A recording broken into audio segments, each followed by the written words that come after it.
करेंगे। हमारे साथ कुछ वरिष्ठ साथी जुड़े हुए हैं, पहले उन सबसे आपका परिचय करवाता हूं और फिर आगे बढ़ते हैं। देखिए 4 वरिष्ठ साथी हमारे साथ जुड़े हुए हैं। प्रशांत टंडन जी हैं, शकील अख्तर जी हैं, सुनील शुक्ला जी हैं और अमलेंदु उपाध्याय जी हैं। आप चारों का स्वागत इस्तकबाल है। स्वागत इस्तकबाल आप तमाम दोस्त साथी शुभचिंतक आप सबका जो अब तक जुड़ चुके हैं उनका भी, जो जुड़ने वाले हैं उनका भी। सबसे पहले शकील जी आपके पास ही पढ़ लिया रहा है इस वक्त उधर संसद में, लोकसभा में इसी बिल पर यानी जी राम जी बिल पर बहस चल रही है और सब सत्ता पक्ष विपक्ष के तमाम नेता इस पर अपने अपने विचार रख रहे हैं। उधर भी चलेंगे लेकिन उससे पहले अमलेंदु जी आपके पास आना चाहता हूं। कैसे आप देखते हैं, क्या एक ये गंभीर मुद्दा ईडी वाला मामला फिर से एक कहना कि आग में घी डालकर जब आग को और भड़काते हैं उस ढंग से हो गया है? आग तो लगी थी, एक तरफ वोट चोरी की आग, दूसरी तरफ संविधान बचाओ, जिस संविधान को बदलने की कोशिश लगातार,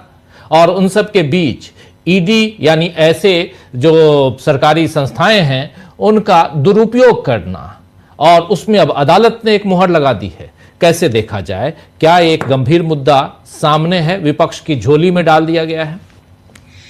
बिल्कुल राजीव जी, विपक्ष की झोली में मुद्दा डाल दिया गया है, या कहिए कि अदालत ने यह मुद्दा जो है विपक्ष की झोली में डाल दिया है। दोनों ही बातें कही जा सकती हैं। और ये भी कहा जा सकता है कि अब अभी तक तो जो था वो सबसे बड़ी अदालत जो थी, सर्वोच्च अदालत सुप्रीम कोर्ट, ईडी के मामलों में उससे फटकार पड़ती थी, और अब राजीव जी छोटी अदालतें हैं वो भी अब ईडी के मामले में फटकार लगा रही हैं। तो ये एक तरीके से देखा जाए तो मोदी शाह की बहुत बड़ी बेइज्जती के तौर पे भी राजीव जी इसको देखा जा सकता है। एक्स सीबीआई जस्टिस गवाई जो थे उन्होंने तो ईडी को काफी ज्यादा फटकारा था और ये तक कह दिया था कि आप यहाँ चले आते हैं, आप अदालतों को अपनी राजनीतिक लड़ाई का केंद्र मत बनाइए, अदालतों में आप लोग चले आते हैं। तो वो तो राजीव जी सीबीआई की टिप्पणी थी, वो कर चुके थे सीबीआई की टिप्पणी इस तरीके की। अब अगर राउज एवेन्यू कोर्ट से भी ये मामला खारिज हो जाता है, और खारिज किस आधार पर होता है कि इसमें आपने तो कोई एफआईआर भी दर्ज नहीं की। अरे भाई, बिना एफआईआर के आप जो है कोई मुकदमा चला देंगे? अगर दफा 302 में राजीव जी कोई मुकदमा कायम नहीं होगा तो कत्ल के आरोप में किसी को फांसी हो जाएगी क्या? बड़ी सामान्य सी समझ है। मतलब जो कह रहे थे अभिषेक मनु सिंह भी कि भाई ये हमारे लॉ के स्टूडेंट्स हैं, अगर पॉलिटिकल मामला नहीं होता तो वो पहले उस स्तर पर ही जो था वो खारिज हो जाता, और उस पर बड़ी हंसी होती इसकी कि ये आप मामला लेकर पहुंच कैसे गए, कि आपने एफआईआर भी कोई दर्ज नहीं की, आपके पास कोई सबूत भी नहीं है, आपने कोई जांच भी नहीं की उस शिकायत पर, और एक प्राइवेट शिकायत पे आप लेकर चले आए।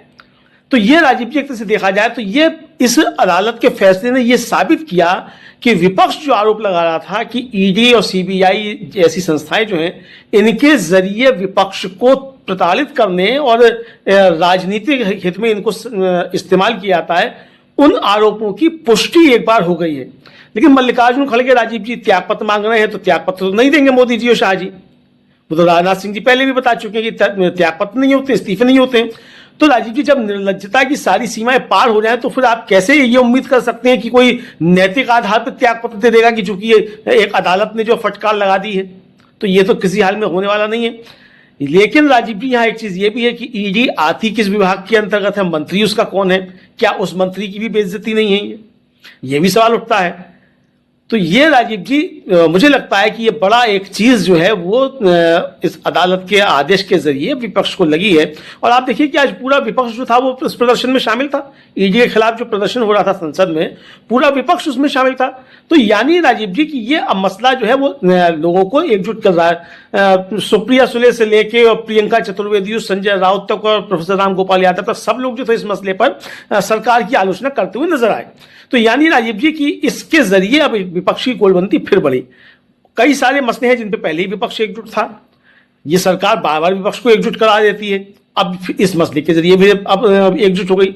अब जो जी राम जी लेकर आ रहे हैं इस पे सदन में चर्चा चल रही है, इसने भी विपक्ष को एकजुट कर दिया है। और सत्ता पक्ष के अंदर जो है वहां भी इसके लेकर फांके साफ तौर पर दिखाई पड़ रही है कि वहां भी एकजुटता इस मसले को लेकर नहीं है।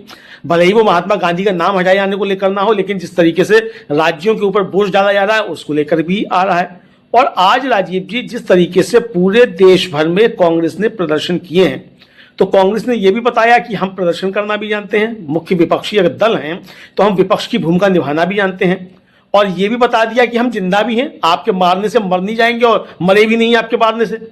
तो ये राजीव जी मुझे लगता है कि एक नई जान जो है, देखिए विपक्ष में जान क्या होती है, विपक्ष में जान यही होती है कि विपक्ष संसद में जो जितनी उसकी शक्ति है वहां अपनी बात रखे और सड़क पर अपनी ताकत का मुजाहिरा करे।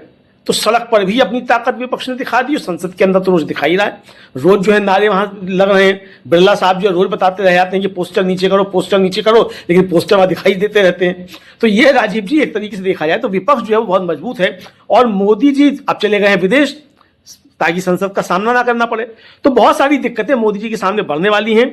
और राजीव जी समय जैसे जैसे बढ़ रहा है, 2026 जैसे जैसे नजदीक आ रहा है, मुझे लगता है कि सरकार के लिए दिक्कतें और ज्यादा बढ़ती जा रही हैं। अब मोदी जी भले ही जो है वो इथोपिया में जाकर बता रहे हो कि गुजरात में शेर होते हैं, लेकिन मोदी जी ये भी जानते होंगे गुजरात में गधे भी होते हैं। वो अखिलेश यादव ने उत्तर प्रदेश चुनाव के दौरान कहा था कि वो अमिताभ बच्चन जो है गुजरात के गधों का प्रचार करना बंद कर दें। तो गुजरात के गधे जो होते हैं राजीव जी वो जंगलों में पाए जाते हैं, 4000 के आसपास उनकी आबादी बताई जाती है, नहाते नहीं है लेकिन देखने में बड़े खूबसूरत लगते हैं।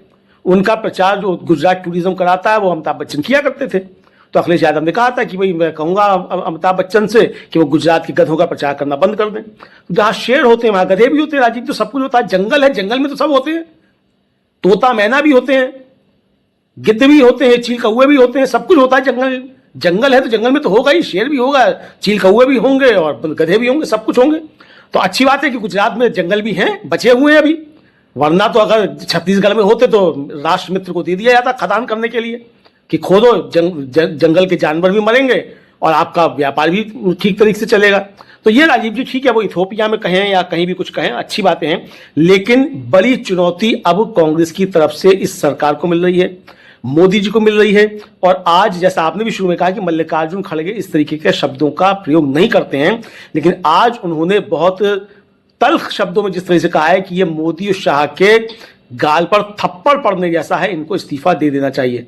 मुझे लगता है राजीव जी कि ये परिस्थितियां नहीं बननी चाहिए थी, ऐसी स्थितियां नहीं आनी चाहिए थी कि देश के अंदर एक बड़ा नेता जो है ये कहने लगे कि ये मोदी और शाह के गाल पर थप्पड़ पड़ने जैसा है। ये स्थितियां जो हैं ये किसी मल्लिकार्जुन खड़गे ने, किसी राहुल गांधी ने, किसी अखिलेश यादव ने, किसी तेजस्वी यादव ने पैदा नहीं की हैं। ये परिस्थितियां पैदा करने के लिए सीधे सीधे नरेंद्र मोदी और अमित शाह ही जिम्मेदार हैं कि आज एक बड़ा नेता जो है वो ये कह रहा है कि ये मोदी और शाह के गाल पे थप्पड़ पड़ने जैसा है। जी जी, कांग्रेस चुनौती दे रही है, गंभीर चुनौती है। अमलेंदु जी, क्लोजिंग कमेंट कैसे आप देखते हैं? बिल्कुल राजीव जी, गंभीर चुनौती है, कांग्रेस दे रही है चुनौती, इसमें कोई दो राय है ही नहीं। और अगर गंभीर चुनौती कांग्रेस नहीं होती तो मोदी जी से लेकर कितने और तमाम पूरी भारतीय जनता पार्टी इतनी परेशान क्यों होती? आप समझिए राजीव जी कि अगर भारतीय जनता पार्टी के दो मंत्री जो है दोनों सदनों में मोदी जी की कब्र खोदने पर जुट जाए और वो संसद की कार्रवाई में शामिल हो जाए, ये कि मोदी तेरी कब्र खोदेगी, उनके मुख से ही सुना ना हम लोगों ने, तो हमें तो मालूम नहीं किसने कहा, लेकिन नड्डा साहब और रिजिजू साहब जो थे वो सदन के अंदर कह रहे थे कि मोदी तेरी कब्र खोदेगी। तो वो कब्र खोदने पे जुटे जाए दो मंत्री, तो आप समझ लीजिए कि कितनी ज्यादा परेशानी भारतीय जनता पार्टी को हो रही है। तो इसका मतलब चुनौतियां मिल रही हैं और कांग्रेस से ही मिल रही हैं, वरना सोनिया गांधी से माफी की मांग क्यों हो रही है कि भाई सोनिया गांधी माफी मांगे? अरे कब्र खोद रहे हैं वहां खड़े होकर के नड्डा साहब और रिजिजू साहब, और माफी मांगने की बात कर रहे हैं सोनिया गांधी से, भाई ये कहाँ की बात है?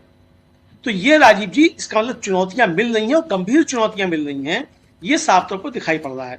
अब जिस तरीके से एसआईआर राजीव जी हो रहा है और एसआईआर के खिलाफ जिस तरीके से माहौल बन रहा है, राहुल गांधी ने वोट चोरी को लेकर बात की, सोचा ये गया कि बिहार के बाद राहुल गांधी खामोश हो जाएंगे वोट चोरी को, लेकिन वो तो फिर आगे पर चल रहे हैं और पूरे देश भर में उस पर बात हो रही है। तो ये इसका मतलब समझ में आ गया कि ज्ञानेश कुमार गुप्ता के जरिए मदद तो ली जा सकती है, लेकिन राजीव जी अब यहाँ एक बात और भी कही जा रही है कि वहां नीतीश कुमार जो है उनको तो ज्ञानेश कुमार ने मदद नहीं की, लेकिन बीजेपी को मदद कर दी ज्ञानेश कुमार ने। अब ये भी चर्चाएं चलने लगी हैं। अब ये कौन चर्चा चला रहा है, पता नहीं कौन चला रहा है राजीव जी, कि नीतीश कुमार को तो ज्ञानेश कुमार ने मदद नहीं की थी, लेकिन बीजेपी की मदद ज्ञानेश कुमार ने की। और नीतीश कुमार इस बात को समझ रहे हैं, उनके एक नेता ने कह दिया कि 18 विधायक हमारे संपर्क में। तो अब 18 विधायक कौन से संपर्क में? तो क्या नीतीश कुमार अकेले सरकार बनाने के लिए चल रहे हैं क्या? हालांकि आज मालूम पड़ जाएगा कि किसके साथ है किसके साथ नहीं है। अगर महात्मा गांधी के नाम पर भी नीतीश कुमार साथ में बीजेपी के खड़े हुए हैं तो वो समझा जा सकता है नीतीश कुमार क्या करने जा रहे हैं। लेकिन ये निश्चित तौर पे अब तय हो गया है कि कांग्रेस एक बड़ी चुनौती के तौर पर भारतीय जनता पार्टी के लिए उभर रही है, और ये साफ अब समझ में आता है बीजेपी को कि लड़ाई अब इतनी आसान नहीं है।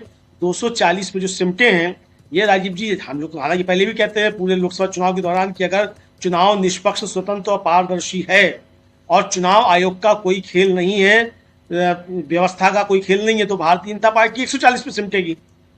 तो अब वो जिस तरीके की चीजें आई हैं और जिस तरीके की तमाम संस्थाओं की रिपोर्ट्स आई हैं, वो भी यही इशारा कर रही हैं कि लगभग 100 सीटों पर बेईमानी हुई है। राहुल गांधी इसको रखेंगे भी जब वो अपना हाइड्रोजन बम लेकर आएंगे कि कहाँ का क्या क्या बेईमानी हुई है।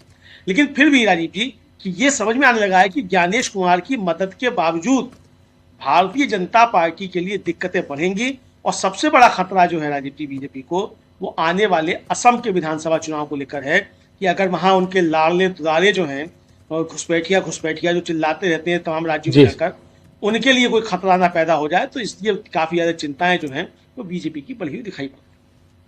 जी, बीजेपी की। और सबसे ज्यादा इंपॉर्टेंट ये आप लास्ट में जो कह रहे हैं असम का नाम, सबसे महत्वपूर्ण असम राज्य है अगर आगामी 5 राज्यों के चुनाव को देखा जाए, क्योंकि असम को अगर रिटेन नहीं कर पाई बीजेपी, हालांकि एक दूसरा यंत्र है, तंत्र है, मंत्र है, जो भी कह लीजिए, वो चुनाव वोट चोरी, और बिहार में आप लोगों ने देखा, महाराष्ट्र में देखा, हरियाणा में देखा, सब जगह आप लोगों ने देखा है। और पता नहीं कितने अलग अलग चुनावों में वोट चोरी होती रही होगी, करते रहे होंगे, लेकिन अब इसका पर्दाफाश हो चुका है। इसलिए इसको हम यहां कह रहे हैं, इस मंच से खुले तौर पे हम कह रहे हैं, क्योंकि राहुल गांधी ने क्योंकि इस बारे में बहुत सारे प्रूफ दिए हैं। चुनाव आयोग उस पर कोई जवाब नहीं दे रहा है। मौनम स्वीकार लक्षणम, अगर आप मौन हैं, शांत हैं, तो इसका मतलब है चुनाव आयोग भी इस चोरी को स्वीकार कर रहा है। कोर्ट में करे ना करे, लेकिन सड़क पे तो कर ही रहा है, तभी तो ये हम भी खुले तौर पे कह रहे हैं। तो चलिए कोई बात नहीं, देखते हैं आगे। और सबसे महत्वपूर्ण बात, चर्चा आने वाले समय में असम की होगी। उतना जिस ढंग से पश्चिम बंगाल को यहां क्रिएट करने की कोशिश हो रही है, पश्चिम बंगाल से भी बड़ी चुनौती असम में नरेंद्र मोदी के सामने, अमित शाह के सामने और हिमंता बिस्वा शर्मा के सामने है। देखते हैं क्या होता है, क्योंकि केरल में कोई चुनौती नहीं है। केरल में सरकार कांग्रेस की आ रही है, अभी से आप लिख लीजिए। और खुले तौर पे कह रहा हूं, पिछले 10 चुनावों को देख लीजिए, उस ट्रेंड को भी। हाँ, लेकिन अंडरलाइंड वो जो बिहार में हुआ है, वो ऐसा कुछ करें तो फिर तो ब्रह्मांड को जीत के बैठ जाएंगे नरेंद्र मोदी और अमित शाह, अगर ऐसे ही करते रहेंगे तो। और ऐसे ही वोट चोरी होती रही तो अमेरिका में जाके चुनाव लड़के आके जीत जाएंगे, वहां भी कहेंगे ट्रंप साहब थोड़ा किनारे हटिए, हम अपना टूल लेके आ रहे हैं, टूल किट। चलिए, खैर चर्चा होगी इस विषय